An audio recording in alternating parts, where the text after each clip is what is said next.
Hello friends, நம்ம favourite சீரியல்ல அடுத்து என்ன சுவாரஸ்யமா நடக்குது பாத்தீங்கன்னா, இந்த ரஞ்சிதா வந்துட்டு அவளுடைய கியூரியாசிட்டியை பயங்கரமா டெவலப் பண்ணிட்டு இருக்க. அதுல ஒரு விதமா என்ன பண்றாங்கன்னா, எப்படியாச்சும் ராஜிமாக்கு இப்ப உடம்பு சரியில்லாம பாத்துட்டாங்க, இதையே சாக்க வச்சு அவங்க மனசுலயும் இடம் பிடிக்கணும், நம்ம மாமா மனசுலயும் இடம் பிடிக்கணும் அப்படின்னு சொல்லிட்டு, இந்த மாமனோட மனசு மெல்லிகப்பு போல பொண்ணானது அப்படின்னு சொல்லிட்டு அதுக்கு தகுந்த மாதிரி ஒரு வேலை பார்க்கலாம் அப்படின்னு அப்படியே ஜூஸ் போட்டு கொடுக்கறது என்ன, கை கால் அமைக்கிறது என்ன, அப்படி இப்படின்னு பயங்கரம் பண்ணிட்டு இருக்கா. ஆனா மல்லிக்கு உண்மையிலேயே மனசு கேட்காதுங்க. எந்த ஒரு விஷயத்திலுமே யாராச்சும் கஷ்டப்படுறாங்க அப்படின்னு தெரிஞ்சா அவங்களுக்கு உடனே ஓடி போய் ஹெல்ப் பண்ணணும் தான் நினைப்பாங்களே தவிர அவங்க மனசுல எந்த ஒரு கல்லஞ்சோ கவலைக்கப்படும் எதுவுமே இருக்காது. அப்படிப்பட்டவங்க ஓடி போய் கால் கையெல்லாம் அமைக்க விட்டுட்டு இருக்க. அந்த நேரம் பார்த்து நம்ம ராஜேஸ்வரியை பார்த்த ரஞ்சிதா இருந்துக்கிட்டு, நீ எப்படி என் ராஜ்யமாக்கு இதெல்லாம் செய்யலாம், நீ யார் இதெல்லாம் செய்யறதுக்கு, உனக்கு யார் இந்த ரைட்ஸ் எல்லாம் கொடுத்ததோ அப்படி இப்படின்னு சொல்லிட்டு அவங்களோட சண்டை பிடிச்சிட்டு அதுக்கப்புறம் பயங்கரமா பேசி அவளை அடிச்சு கீழே தள்ளி விட்டுறாங்க. அதுக்கப்புறம் இப்படியெல்லாம் பண்றது உனக்கு வெக்கமா இல்லை, ஒருத்தங்க உடம்பு முடியலன்னா அவங்களுக்கு நல்லது செய்யறது தப்பா, உனக்கு இதுக்கெல்லாம் அசிங்கமா இல்லை, ஏன் இப்படி எல்லாம் பண்ணிட்டு இருக்க அப்படின்னு சொல்லிட்டு நம்மளுடைய மல்லி இருந்துட்டு கேட்க, உன்னை வெளியவா வச்சுக்கிறேன் அப்படின்னு சொல்லிட்டு வெளியே போயிறாங்க. அதுக்கப்புறம் கிச்சனுக்கு போனதும், நீ ஏன் ஓவரா பண்ணிட்டு இருக்க, நான் தான் என் ராஜிமாவை நல்லபடியா பாத்துக்கணும் அப்படின்னு சொல்லிட்டு நினைச்சிட்டு இருக்கேன். ஏன்னா அவங்க என்னுடைய பெரியம்மா, ஆனா அவங்கள போய் நீ ஏன் பாத்துக்கணும், நீ யார் அதெல்லாம் பாத்துக்க அப்படி இப்படின்னு சொல்லிட்டு கேட்டா, நான் இந்த வீட்டோட மருமக, நீ இந்த வீட்டோட மருமக கிடையாது, நீ விஜயோட அண்ணன் பொண்ணு, அவ்வளவுதான், அதுக்காக நீ இந்த அளவுக்கு ஆட்டாலாம் படவே சரியா அப்படின்னு சொல்லிட்டு சொல்ல, அப்படி ரெண்டு பேருக்கும் வாக்குவாதம் பயங்கரமா முத்தி போயிடும். அதுக்கப்புறம் சோறு வலிச்சு இருந்தவங்க அந்த கஞ்சி எடுத்து அவ கை மேல விட்டுறாங்க. ஏன்னா அவ அடிக்க வந்தாலும் அதனால அப்படியே கை கொப்பளம் போட்டு கையெல்லாம் வீங்கி போயிடுச்சு.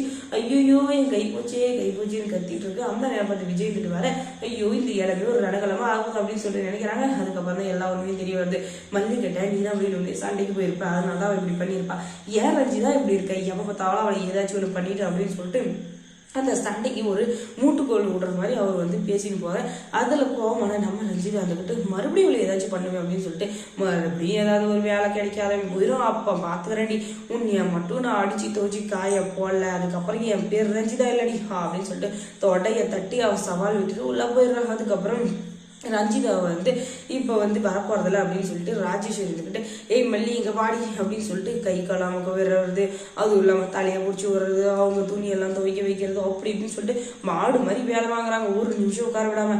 அப்பதான் தெரிய வருது, ஓஹோ இது எல்லாமே அந்த மல்லியை பழி வாங்கறதுக்கு தானா, சரி நல்லா தான், இப்படி எல்லாம் பண்ணா நாங்க சந்தோஷம் தான் படுவேன். ஆனாலும் என்ன பாராட்ட வேண்டியவங்க அவளை பாராட்டாங்களும் ஒரு பக்கம் வருத்தமா தான் இருக்கு. இருந்தாலும் அவ வேலை செய்யறது பார்க்கறதுக்கு ரொம்ப சந்தோஷமா இருக்கு அப்படின்னு சொல்லிட்டு அவ மனசுக்குள்ள நினைச்சிட்டு இருக்காங்க. அதெல்லாம் தெரிஞ்சுக்கிட்ட நம்ம ராஜேஸ்வரி இருந்துக்கிட்டு, பரவாயில்ல இவளை எப்படி வேலை வாங்குறது, இவளை எப்படி அசிங்கப்படுறது, நான் இவ்வளோ நாளாக துடிச்சிருந்தேன், ஆனால் அது எல்லாத்துக்குமே ஒரு புல் ஸ்டாப் வைக்கிற மாதிரி இப்படி ஒரு நடந்திருக்கு, எனக்கு ரொம்பவே சந்தோஷமா இருக்கு, இதை வச்சு அவளை கவுத்துற வேண்டியதுதான் அப்படின்னு சொல்லிட்டு ராஜேஸ்வரி இன்னும் பெரிய பிளான் எல்லாம் போட்டுருக்குறாங்க. இவளை எப்படி வேலை வாங்கலாம், அதுவும் இல்லாமல் இவளை எப்படி பழி வாங்கலாம் அப்படின்னு சொல்லிட்டு. இதுக்கு ரஞ்சிதா ஒத்துழைப்பாளா ஒத்துழைக்க மாட்டாளா அப்படின்றத நீங்க தெரிஞ்சுக்கணும்னா முதல்ல நம்ம சேனலை சப்ஸ்கிரைப் பண்ணுங்க, அதோட பக்கத்தில் இருக்க அந்த பெல் ஐக்கானை கொஞ்சம் கிளிக் பண்ணி விடுங்க. தொடர்ந்து இந்த சேனலுக்கு சப்போர்ட் கொடுங்க அப்படின்றத கமெண்ட்ஸ் தெரிவிங்க.